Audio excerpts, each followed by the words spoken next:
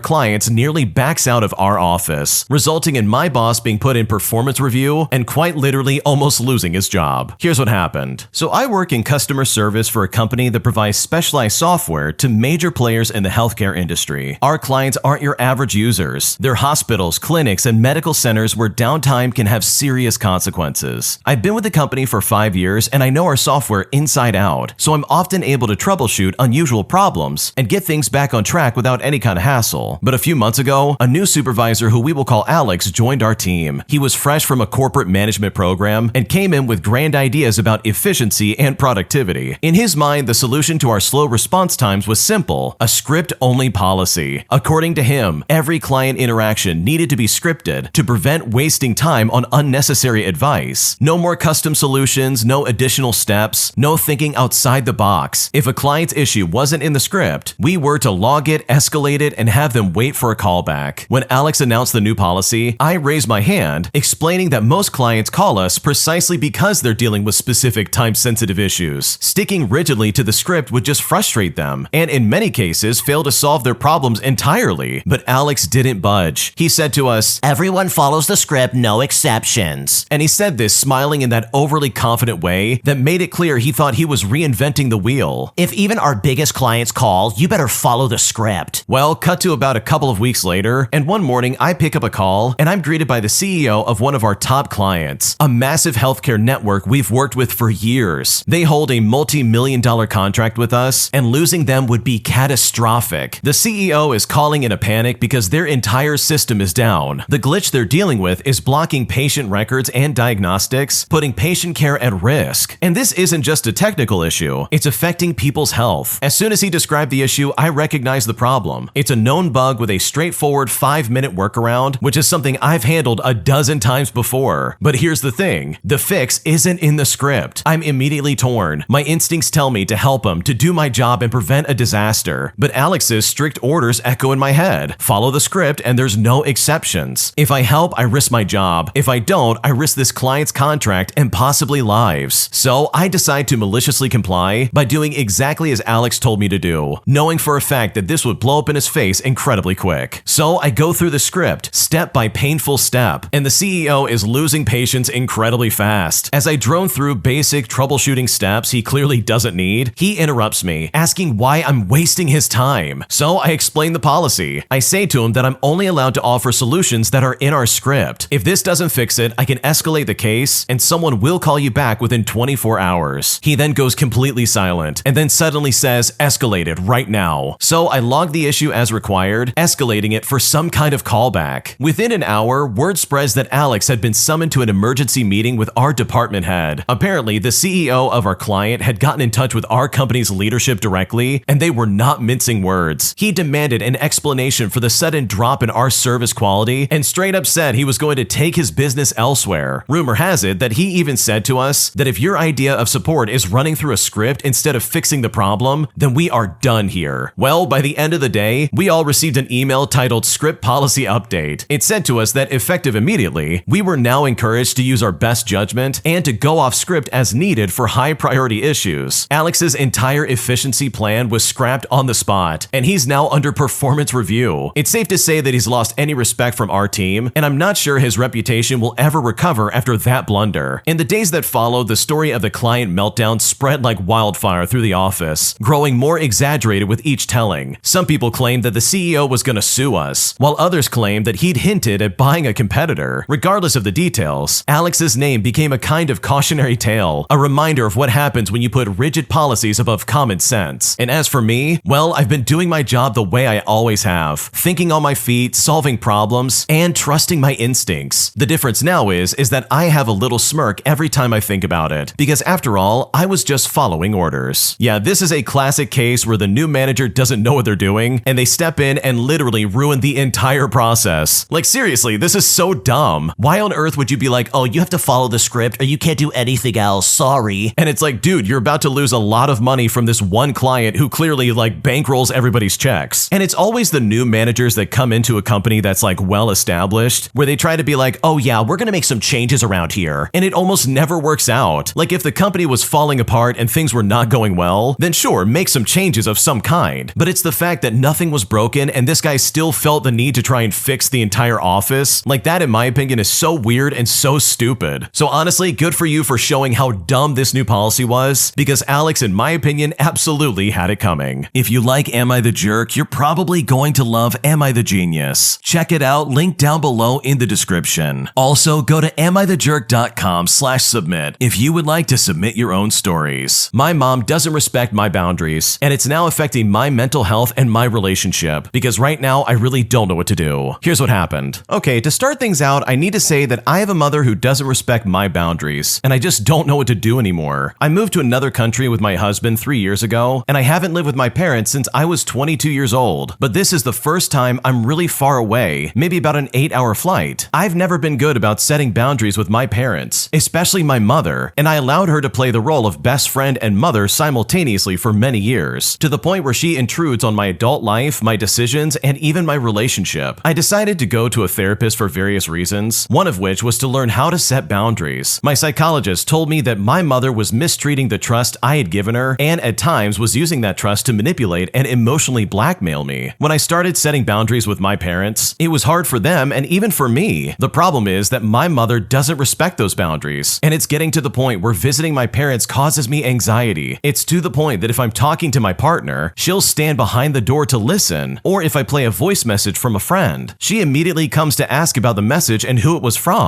She constantly interferes in my relationship, saying things like, well, maybe your husband isn't happy with you and doesn't know how to tell you, creating insecurities in me that over time and with my therapist's help, I realize were developed because of her comments. The thing is, she is a distrustful person, and even if you tell her that a store didn't have a very specific brand of detergent that she might be looking for, she will go to the store herself to check if that detergent really wasn't available. And I'm using this detergent as an example, but you could substitute it with almost anything. Now my father is sick, and I swear the situation is already unbearable for my mental health and for my father's health as well. She keeps questioning everything the doctors say, even when she attends the consultations. She keeps telling me what I should say to the doctors whenever I'm there visiting my father and there's an appointment. I swear that I'm only here because of my father, because if he were healthy, I'd only come for 4 days, stay in a hotel, and that would be it. Finally, I don't even want my partner to come with me because I don't want him to witness these episodes with my mother, especially since he has a diagnosed depression, and these situations could affect his well-being. Of course, my mother doesn't understand this and keeps saying, it seems like your husband doesn't like us. I just don't know what to do anymore. Has anyone ever been through this situation? What should I do? Okay, for starters, I'm so sorry you're going through this because your mom does sound incredibly intrusive. She's going out of her way to basically question everything you ever do while also trying to boss you around. It's like she's obsessed with this weird control that she has to have over every situation, from you to your marriage to her husband to the doctors. Like, the problem very clearly begins and ends with your mom. So seriously, I hope your dad gets better and I hope your mom is able to back off in some kind of way, because the way she's acting would truly stress out just about anybody. I just quit my serving job with no notice, all because of the way these people have been treating me for several weeks now, and I'm honestly so glad to be away from them because their BS was absolutely unacceptable. Here's what happened. Okay, so I have a full-time job elsewhere, but I picked up this waitressing gig at a local diner. I was only there for about a month and a half total, so I was relatively new when I quit as well. This was a nice place. It's been around for nearly a century and has only had 3 sets of owners in its existence. But these new owners, who are a husband and wife, are running this place to the ground, and it was obvious from day one for me. The husband used to work at my current full-time job, but he got fired for hiding bad parts. He also was a little too friendly and personal with us waitresses, and I decided I was staying the heck away from that guy. I'm not bad looking, and I knew he'd like me over some of the others, and I think his wife thought that he was going to cheat on her with me, because she has been known for taking that paranoia out on waitresses prior to me. But nothing ever happened because, again, I stayed the heck away. Now, I'm not a drinker, so I already knew I was not in the boys club, so I would never get promoted to bartender ever, all because I didn't drink with my bosses or my coworkers. I just strived to be a good waitress and make as much tip money as I could, all in the hopes of eventually working my way up to bartending. Other waitresses would show up whenever they felt like it and then would just get lost and not attend their tables. And yet when I'm 1 minute late, or if I went to the bathroom before being seated without my knowledge, suddenly that's not okay. Besides that BS above, there was no real training. There were health code violations up the wazoo, and they can't even keep their staff, which are just 3 more red flags to add to the list. I chalked it up to the fact that, well, I haven't worked in a restaurant before, but I have worked in healthcare food service, so my standards must be way too high. I noticed people handling food without washing their hands, like they wouldn't even use gloves. And there were even waitresses making salads barehanded with fake nails on. And honestly, there was so much more besides that. Then it was the awful sections that I discovered I was deliberately being placed in, with prima donna customers who don't tip at all, or I get stuck with a table that's full of kids. Meanwhile, these other servers are getting all these 8 tops of wealthy tables and honestly really nice customers. Whereas with me, I was lucky to get 2 good tables in one night. I would also get chewed out for asking questions about the menu for people who were asking for some kind of custom custom order, and being somebody who doesn't take garbage from people after a certain point, I argue with the owners on occasion because they wouldn't listen to my questions, or they would automatically assume I was doing something wrong when seriously no drama was needed. I was as professional as I can be, but after the first argument, I noticed that inconsistent seating started for me, where my tables that could have given me good tips were being given to other servers higher in the pecking order. Then the other nights, I was overloaded with tables, and I was shamed in front of customers for not keeping up with bussing my own tables, when they could just hire a stupid busser, or give me time to keep up with the tables before seating 10 tables simultaneously, which I seriously don't know how many people can handle that normally, but I was barely keeping up. I offered to even come in just for bussing, but the wife shut that down and told me no. Also, the micromanagement is hardcore at this diner, and I was actually being told that I was a good waitress who was attentive to people's needs at tables, but I was clearly being set up to fail. I had just gotten a hold of the point of sale system, which was already confusing enough, and I was also chastised for not knowing where things are in the system, because again, it's confusing. I wasn't being treated fairly in my opinion, and I knew that my time there wasn't going to be long. I figured they were sneakily driving me out, but I'm normally a pretty stubborn person, so I stuck it out as long as I could. A couple weeks ago, I had to call in sick a couple of times because I was getting sick, as I do have an autoimmune disease that flares up. I was having a hard time walking. I had lumps in my throat, but I still had to work because I couldn't get into a clinic yet. The last night I worked, I was stuck cleaning the entire east dining room with no help again. I was crying from abdominal pain while also moving booths and the tables just to sweep things out, and it felt like an eternity that night because it hurt so bad. I went home almost an hour after my shift was officially done, and I told my husband what was going on. I had been overloaded with shifts without a day off, while also juggling a full-time job, and I was agonizing at the prospect of continuing to hustle when I was hurting so badly. My husband told me that he doesn't want me to go back because he doesn't want to see me miserable anymore, and I'd barely been home for the duration of my employment there, which does take a toll when you have a 10-month-old kid at home. So I had decided to do something I had never done before. I texted the owners that night saying I quit effective immediately. I didn't believe they deserved a 2 weeks notice because I was treated so horribly. I knew that place wasn't working out for me, and I didn't feel right serving tables being this sick, which is what half the people there do, and they then get customers sick because they come in sick. I have never not given 2 weeks, but I'm sure I'm coming across as thin-skinned or as some kind of wimp. I don't know, but I knew I wasn't going back to that place. I went to the doctor the next day, and I found out I tested positive for mono, and the abdominal pain was from my liver and spleen swelling, and I'm still out sick right now, and it's been a week since I quit. But even still, I don't regret leaving. They already have hired 3 new waitresses because their turnover is so bad. They can definitely live without me because someone else can now deal with their BS. I am not putting up with it any longer because you know what? I could be successful somewhere else, especially if I'm dealing with much better management. Yes, this is the kind of story that I love to see. The original poster absolutely had every right to step away and be like, no, you're not getting a 2 weeks notice. From the micromanagement to the way these people treated you on a daily basis, these people deserve to be scrambling just a little bit to find a new whipping boy, which is exactly what you were in this story. You were just the scapegoat for all of their problems because they know they suck and they know they have nothing going for them, and yet here they are trying to like throw you under the bus. It's like, what is going on right now? This is so unfair. It's also crazy to me that the wife is trying to like imply that you're going to be the reason that her husband leaves her, but if he really is that kind of like piece of garbage, then it's not going to be because of you. You didn't do anything in this situation. That guy clearly has like no backbone. So honestly, I'm so glad you got out of that place because you do not deserve to be treated that way. Because any job that's going to micromanage you and try to put this type of pressure on you, in my opinion, is not a place that's worth working at in the slightest. My toxic managers never pay me or my coworkers on time, resulting in all of us losing our morale, as well as basically giving up on our job entirely. And after careful consideration, I'm now at the point where I need to find a new job because this kind of behavior is absolutely unacceptable. Here's what happened. Okay, so every single fellow cashier at our shop front has been shockingly short and disrespectful to the customers that roam through the building. And this is evident from the plethora of bad reviews surrounding these employees' interactions. Unsurprisingly, I have gone from providing some level of customer service to slowly but surely reaching the state of mind as my fellow employees and no longer really smiling or going to any lengths to do more than the bare minimum. And so it got me wondering to why exactly these employees and myself are not motivated at all to provide any positive level of customer service. Some of the things I would say are the culprit is our boss's incessant ability to pay us late. It's gotten to the point now where we're all in separate group chats and we start to bet on whether he'll pay us on time or not. not. Our boss talks disrespectfully to us when we do anything to inconvenience him, even if it's not necessarily anything wrong. The overall process of sitting around a building full of loud people with screaming kids in a tourist-heavy place bothers most of the employees. The steps from taking a ravenous line of people's orders as the only cashier with only one cook is honestly just so exhausting, as you have to juggle assisting customers asking for more stuff after receiving their food already, inputting and sending out delivery orders, preparing trays of food from the kitchen and bringing them out, collecting reusable dishware, and leaving to the supply room mid-rush to grab more stuff, all results in an overstimulated work environment with never enough time to get anything done in a timely manner. From my experience, the whole style of the food hall's layout just creates way too much traffic flowing through it, and even if they aren't ordering from you, it's causing the cashier to always be on edge, because you have no idea if that person staring at your menu for 10 minutes is actually going to order. There hasn't been one cashier that hasn't been incredibly short and rude to the customers, and I used to think they just hated the job, but realized after working here for a while that it's all just designed to influence the cashier to not be inclined to provide any reasonable amount of customer service. You're just flipping an iPad around non-stop and never getting a chance to connect with the customer. All the cashiers are leaving left and right, and even the kitchen is extremely toxic here, with a couple of cooks who hog 80% of the hours, and the remaining 20% are taken by a kid that is constantly disrespected by the main cooks because they think that they have some kind of seniority above him and don't have to do basic jobs like prepping the kitchen for his shift. So then he's scrambling as he comes in to get ready. In fact, he is no longer here for that reason. It's crazy to me that our boss is well aware of the reviews and his actions towards us, but literally just doesn't care and keeps paying us late. He's always micromanaging us, and he's interacting in a highly toxic manner when things don't go his way. Our place is special in the sense that we have the most negative reviews, with customers absolutely trashing the cashier's attitudes. It's almost comical in a sense. Now, it is sad that it's gotten to this point, but to be completely honest, after working the position, I've devolved to nearly the same persona, although I do fake it just enough to avoid mass reports regarding my behavior. Essentially, there's very little reason to go above and beyond to provide anything more than the absolute minimum towards customers, and even more reason to allow our frustrations to be seen due to the owner's own neglect towards our well-being. So honestly, I think now it's time to find another job. Yeah, that sounds like an awful place to work, because I definitely know where you're coming from. I've worked jobs in the past where I've had managers who just don't care. They're super toxic, they micromanage you, and then they don't even pay you on time. And that last one, the not paying you on time part, that is something I will never accept, and it's something that you should never accept ever again either, because they need to pay you on time. That is so crucial for ever retaining employees. Why on earth would I put in all this work for a job that I'm not even going to get paid for on time? Like, do they not care that people have bills to pay and people have rent? Like, seriously, there's no excuse for that. That should really be your #1 priority. And the fact that these people are not doing that, in my opinion, is the absolute true mark of bad management. So yeah, I don't blame you for getting another job, because these people suck, and you definitely should not have to work under these conditions. Am I the jerk for kicking my sister out of my house, all because she parties way too much and it's gotten to the point where it's starting to affect my daily life? Here's what happened. Okay, so I've been living with my sister, who we will call Hannah, for the last couple of months, all while she figures out her next steps after she moved out of our parents' house. Now, Hannah's always been a bit of a party girl, but since she started staying with me, it's like every other night she's out at some club or some rave. I don't mind that she likes to go out, but it's becoming a real problem. She'll come home super late, sometimes not even until the next morning, and she's really loud and bringing random people over and waking me up constantly. I've talked to her a few times, asking her to at least be more considerate, but nothing's changed. Plus, she's not really helping out with rent or the chores as much as she promised, so I feel like I'm just dealing with an absolute mess. And the only reason she's become basically addicted to going out is because she's finally 18 years old. But when I turned 18, the partying was moderate and at a mature level. But Hannah's is just crazy. Not to mention that she blows pretty much all of her money on these events. Last week, after yet another night of her stumbling in at dawn, I told her she needs to find somewhere else to stay if she can't chill on the party scene. Well, she then got very upset, saying I'm overreacting and trying to control her life. But I'm just honestly so over it. Our parents think I should be more understanding since she's going through a phase, but I feel like I have a right to some peace in my own place. So am I the jerk for kicking my sister out? Because right now I'm still incredibly frustrated. No, you're not the jerk at all. Your sister is stumbling in at the crack of dawn after partying all night. She's going crazy with going to parties. And that's like, okay, you could do that every now and then, but for this to nearly be an everyday thing, like, no, that's not okay. That's not acceptable. And it's so funny to me that your parents are like, oh, she's just going through a phase. You need to be more understanding. kidding. What they're really saying is please don't make her move out because she's gonna come back to our house, and we don't want to put up with it, so please continue to put up with it. So no, you're not the jerk here for kicking her out, or even implying that she needs to find somewhere else to live, because this is no way to live your life, and in my opinion, I think Hannah's taking it entirely too far. An entitled jerk walks into my restaurant, seats himself at a dirty table, and then demands that I drop everything that I'm doing to only serve him. But despite the fact that I was the only server on the busiest night we've had in a while, and after enduring his swearing and screaming at me, I finally put my foot down and kicked this guy out of my restaurant. And I've honestly never felt better about getting back at somebody in my life. Here's what happened. Okay, so this happened a few years ago when I was still working at hotels and restaurants to put myself through school. It was the middle of August and we were dealing with scorching hot weather. In Canada, restaurants will have roadside patios in the summer, which means that our restaurant almost doubles its capacity. During the other 3 seasons, we have 18 tables with a 2 to 6 person capacity inside, and we have 2 servers. During the patio season, we have an additional 15 tables, all 4 person outside, and only 1 additional server. Well, on a holiday Saturday, I get into work one day only to find out that our host had called in sick, and so had the other 2 servers, meaning that it was only going to be me on the floor to do everything. Now, it does get busy, but I'm managing for the most part. And because it is such a nice day, I'm able to convince everybody to sit on the patio, which means less running back and forth inside. The patio is completely full, and I have 3 tables inside, which means I'm now at my limit. All the tables need drinks, half of them haven't even ordered food, and I know I cannot take another table until I'm caught up. I just can't do it. I'm cashing out 1 table on the patio when a man walks up to me and says, "We'll be sitting there as soon as they're done, so you need to clean this up right now." But I tell him that it will be about a 30-minute wait for a table. I have no time because it is just me. I then go inside to get food for another table, and I go outside to see him sitting at the dirty table. But I decide for right now I'm just going to ignore him. He then calls out to me as I'm handing other people their food and says to me, "This table is disgusting, come clean it right now." But I replied by saying, "I'm sorry, I told you it was not available and you will have to wait." As I'm going inside to get even more food to run, I eventually come out of the kitchen with new plates, and this guy literally has the dirty plates from his table and tries to hand them to me, even though my hands are full. But you know what? I just walked by him. He then just put them in a table inside and said to me, "I need a menu, please." But once again, I just ignored him and continued working on my other tables. Now, mind you, this has been about 8 minutes total so far, but eventually he manages to get a menu from another table because he told them I accidentally forgot, and that table told me that he was super mad at me for forgetting. He then starts trying to tell me what he wants to order, as well as barking at me to clean up his table. But again, I completely ignored him. For the full 30 minutes, I had told him that he would need to wait. But now I am finally caught up. But when I approach the table, he literally starts screaming at me. And by the way, if he had not screamed at me, I would have just let him order his food like normal. But he made a serious mistake, because the second he raised his voice at me, I told him to get out. He then literally threatens me, and I tell him right then and there, "Okay, try me. The guys in the kitchen will step up if he even puts a hand on me, and every single one of them are felons." He then demands to order food. But that's when I told him, "Okay, well, you've seen how good I am at ignoring you. Do you want to see how good I am at throwing people out?" Eventually, he finally gets the hint, and he leaves while swearing and yelling at me along the way. Now, the only downside was the tables he took the menus from asked to talk to the manager because they thought that I was in the wrong and that I should have just served him like normal. They also refused to tip me and were really rude to me the rest of the time. But thankfully, my manager took my side because, of course, I didn't do anything wrong. Wow, that guy's a piece of garbage. Seriously, who's gonna act like that at a restaurant and then expect to still be seen? This guy literally walked up and was like, "Oh, you better serve me right now. I need you to clean this table right now. Oh, by the way, here's all the dirty dishes you don't have time to clean up yourself." Like, what is wrong with this guy? This is some weird entitlement that I just will never understand. But for me, the best part about this is the fact that your manager took your side. The number of times I've run into managers who just would not come to bat for me, especially after dealing with people like this, is astronomical. Most managers I dealt with in the restaurant business would fold like a house of cards the second there's any kind of complaint, because they're too much of a coward to deal with it themselves, but also the first ones to blame you if anything goes wrong. But thankfully, it sounds like you don't have to deal with that, because that truly is a nightmare in and of itself. If you like Am I the Jerk, you're probably going to love Am I the Genius. Check it out, link down below in the description. Also, go to amithejerk.com/submit if you would like to submit your own stories. Am I the jerk for questioning my boyfriend about why he didn't call off of work for my surgery? Because right now I'm scrambling for my ride situation to and from my surgery, and at this point I really don't know what to do. Here's what happened. So for a bit of backstory, I'm a 30-year-old female and I injured myself back back in May when a table fell on my foot. I couldn't bear weight for about 2 months, but it finally got better. I slowly started to be active again, but something in my gut was telling me to still take it easy since I still had some pain. Fast forward to September after a week of walking a lot during vacation, and the pain has completely intensified. I then went to see a doctor who informed me that it's likely a lacerated tendon that needs surgery. The surgery got scheduled for the end of October, and I let my boyfriend know 2 weeks prior what date and time it would be. I remember sitting him down and asking him about this because I needed to fill out paperwork online that was meant for some kind of point of contact for the post-op pickup. Today, I was confirming the times with him again, only to then find out that he can either drop me off or pick me up, but he cannot do both. And I was super confused because I informed him 2 weeks ago, and I thought he would let work know in advance that he needed a few hours off in the morning, but it turns out his work doesn't need that advance of a notice, and he can just tell them the day of. So I asked him if he was using PTO for this, and he said no, and I just didn't understand why since I told him in advance, and he said he didn't want to miss his meetings or use PTO for something like this. Now at this point, I just felt hurt because he's not taking this seriously, or he seems like he just doesn't want to do it. He basically said he can only do one or the other because he doesn't want to miss meetings, and if I have other means to do this, then I should use them. He's now saying that I'm ungrateful because he's already doing me a favor and thinks that I'm the jerk for putting all of this on him to begin with, and he's upset that I'm questioning if he cares about me. But right now, I'm at a loss for what to say or how else to phrase this just to show him that all this makes me question if he can't be there for the sickness part of our marriage down the road. So am I at fault for expecting this out of him? Because right now, I'm still incredibly frustrated. No, you're definitely not the jerk. Your boyfriend literally agreed to help you out with this, and then the day of, he's like, I can't believe you're putting this all on me. Seriously, what's your problem? And it's like, no dude, what is your problem? You agreed to help her out. At least have some kind of backbone and actually follow through with it. So no, you're not the jerk in this scenario because your boyfriend is being completely ridiculous. Because if he really did care deep down, he would make time to make this happen. But as it stands, it honestly just doesn't look that way. Am I the jerk for getting my ex-wife and my kids uninvited from a Halloween party after I put my foot down and decided that I don't want her anywhere near my life? Here's what happened. Okay, so my ex-wife and I have been divorced for 6 years, and we have 2 kids together under 10 years old. The divorce was not unusual, but a pattern emerged during that time where it seemed like my ex would try to intrude into my business whenever possible. Her boundaries are not good, or rather, her willingness to respect my boundaries. Here's a few examples to try and illustrate my point. For starters, I kept the home, but even after moving across the city, she felt entitled to enter my home whenever she wanted. She created fake social media accounts to try and keep tabs on me, and freaked out on me several times when I started dating, despite being in a relationship with her affair partner. As a result, I decided to do everything I could to avoid any crossover in our lives other than the children. I stopped talking to mutual friends and built my own network of friends that she doesn't know. And this has been great for my mental health. Many of my friends live in my neighborhood, but my ex didn't know them when she lived here. She has interacted with them briefly at school events because my kids are friends with their kids as well. But when my friends have asked about her, I keep the information limited, and I'm not sharing the extent to which she made my life difficult during our marriage. So anyways, recently my ex took my oldest to a birthday party for one of my friend's kids. Apparently during that party, the moms were talking about our Halloween party coming up around my ex. Now I don't have my kids this year, but I go every single year. And according to my ex, she was invited to bring the kids. And according to my friends, she invited herself via text message after the birthday party. Now the truth is probably somewhere in between, but nonetheless, 2 of the wives told me about it the next time I saw them, literally hours after seeing my ex at an event for our kids. They were apologetic and said they weren't sure how it happened and were asking if I would be okay with that. But I told them I need her to not be there and that I'd offer to have the kids and bring them to the party if she wanted. My friends were understanding and said that they would support me however I needed, but I told them that I would make it about me and not them. Well, not surprisingly, my ex didn't go for it and was insistent that she was going. This led to a contentious back and forth where she accused me of trying to control her, demanding that if I wanted her to not come, I needed to call her, which is the usual place where she tries to steamroll me, by the way, and she's also claiming that I was violating her boundaries by talking about her with my friends. She's also insistent that she's allowed to be friends with anyone that she wants, and I can't stop her from being friends with these people. I finally ended it by telling her that she had been uninvited, and I was the one who communicated that on behalf of my friends. She then told my kids that I uninvited her from the party, and they were mad at me for a few days. So am I the jerk in this situation? What should I do? No, you're not the jerk at all. Your ex-wife knew exactly what she was doing. She literally only wanted to be there so she could mess with you and your friends. And that's not fair in the slightest. Like, that really is so messed up. She's not there because she wants to like be included in this party. She just wants to be there so she can push over the apple cart one more time just because she can. Like, she's already following your every move on social media. Who's to say she's not going to try and do this again by like squeezing information out of your friends? So no, you're not the jerk, and honestly, the fact that she tried to turn your kids against you is so insane in my opinion. And if anything, that shows the kind of person that she truly is. An entitled jerk comes into my bar at the last second, swearing and screaming at me over the dumbest reasons on planet Earth. And after dealing with this for so long, I finally snapped and put my foot down, kicking this guy out of my bar while also humiliating him in the process. Here's what happened. Okay, to start things out, I am still fuming a bit from this interaction that I had the other night. For reference, I work as a bartender in a state that's pretty strict with their drinking laws, and the last call is at 1 o'clock in the morning. After a busy night, it's like 12:30 p.m. and I had some guys come in. I greeted him by saying, "Hey, how are you doing today? Can I grab your ID real quick?" And by law, I have to check anyone's ID who comes into the bar. Well, the dude sits down and goes, "You don't care about how I'm doing." Now, I paused, since he said this in a super rude tone, and I at first didn't get what he was referencing, so I then just said, "Oh, I'm sorry, I'm just kind of confused. I just asked how you were doing and if I could see your ID." And before I could finish my sentence, he repeated himself by saying, "Well, you don't care about how I'm doing, do you?" And he said it much more aggressively this time. I just responded by saying, "I mean, I asked how you were doing and I do care, but I do really need to see your ID, especially if you're gonna be in here since it is just the law." He then took forever to get it out, and as I'm scanning, he just blurts out, "You do realize how aggravating and abrasive you're being, right? You don't care how I'm doing, and what, are you closing the bar right now?" At this point, I've closed down one side, but people are still at the bar sitting and hanging out, and I then start to say, "Well, for one, you came in here pretty abrasive yourself, and not very nicely. And yeah, just one half of the bar back here I'm closing up, as it has been a pretty busy night tonight." But again, he cuts me off mid-sentence and says to me, "Well, you don't need to have an attitude, and I want a beer, so can you at least accommodate that?" At this point, I was taken aback. I not only had my normal customer service voice on, but I was also in a great mood when greeting this guy, and I was just shocked that he would still demand a drink after just rudely and loudly saying this to me. All I said to him was, "Okay, is our cheapest beer fine for you then?" And he just grumbled and said, "Yeah, whatever." As I'm going to grab the beer, he then goes on to say, "Well, look, I'll keep my mouth shut if you keep your mouth shut while I drink this beer, and maybe I'll tip you if you shut up." Well, I didn't even set the beer down before I told him straight up, "Okay, now I'm gonna have an attitude with you. Get out of this bar right now, because if you don't, I'll have you removed." And as his sorry butt left, he just kept repeating, "Oh, look, there's that attitude, you jerk. What's your problem? I should just get this beer for free at this point." The customers drinking at the bar were shocked at what he had just said, and thankfully tipped really well, and they all apologized to me for having some random stranger talk to me like that. Now, I am and was lost for words over how someone could think that I would still serve them a beer and beg for a tip after being spoken to like that. Plus, coming in before last call like that is seriously the absolute worst. Like, seriously, get lost. Because if you're going to come in late, the least you could do is try not to be an absolute jerk about it. Oh man, I love this story because I'm so glad the original poster kicked him out. In my opinion, customer service goes out the window the second they start swearing at me. I don't care where you work or what you're doing. That behavior is unacceptable. And the fact that this guy came in super aggressive, clearly having a bad day, is not only not my problem, but also it's something that needs to be punished. Because if the original poster had just rolled over and played dead and said, "Oh, you're right, sir, here's your beer, don't worry about it," that is only going to encourage that crappy behavior. So truly, I'm so proud of the original poster, because this kind of behavior is absolutely unacceptable. Am I the jerk for asking my fiance for money after he wrecked my car and completely totaled it? Because right now, I've decided not to marry him, and at this point, I seriously don't know what to do. Here's what happened. So my now ex-fiance and I were driving in my car to a concert, and for the sake of the story, we'll call my ex-fiance Steve. The concert details mentioned valet parking across the street from the venue, so we settled on parking there. 2 miles from the venue, I noticed on the map that the hotel with the valet service was on the left side of the road, and assumed that we needed to be in the furthest left lane of the one-way road that we were driving down. So I told Steve that it would be a good idea to go ahead and merge in advance. Well, Steve said not to worry, that he would get into the left lane when he needed to, and stayed in the middle lane. Once we were half a mile from the venue, I saw a public parking garage on our left. I thought the garage may be a cheaper and easier option, so in a split-second decision, I told Steve to go into the garage. Well, without looking behind him, Steve turned into the left lane, and we were hit by an oncoming car. My car was towed, and we ended up walking the last half mile to the concert, with me having to pay for the 40-minute Uber ride home. Now, the car car didn't look good. It was hit in the front left corner, and the tire was completely broken, and I've now accepted that the car is likely totaled. I called Steve the next night, and I believe that since he was driving, he should pay half of my $1,000